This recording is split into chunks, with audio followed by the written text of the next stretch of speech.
Ganito naman ang gawin mong luto sa bangus. Ang sarap.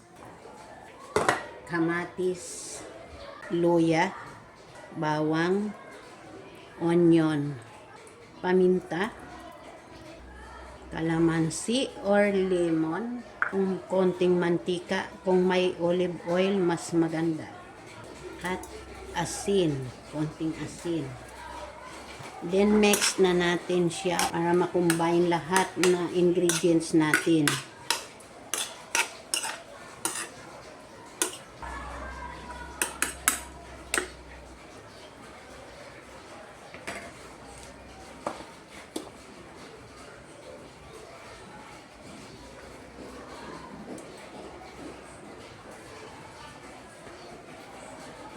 Ang tataba ng bangus. Sarap yan. Yun. Nilagyan lang natin nung kamatis dyan sa loob ng ating bangus.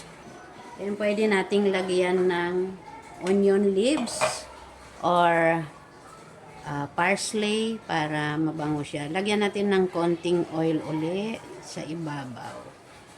Then pakuluan natin siya ng mga 10 to 15 minutes or hanggang maluto yung ating bangus. Takpan natin para maluto siya.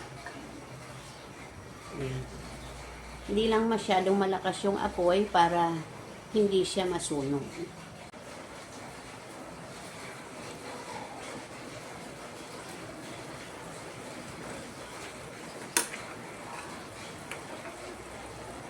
Wow, ang bango. Amoy pa lang, ang sarap na. Nanonood yung lasa ng kamatis. Lagyan natin ng konting asin pa. Hindi ako guys naglalagay ng ng ibang pangpalasa maliban sa asin or patis. Kung mapapansin nyo sa sa mga post kong iba, sa mga vlog kong iba, wala akong pinalalagay na pampalasa.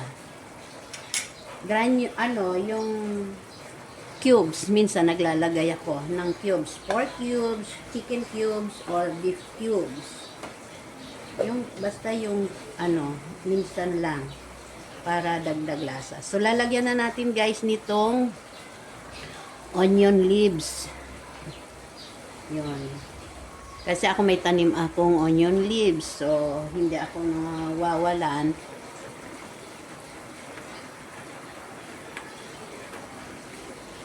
Yung katas ng kamatis, yun na yung pinakasabaw niya.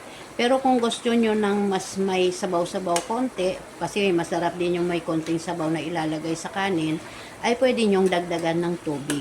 So ayan guys, luto na ang ating ulam na kinamatisang bangus.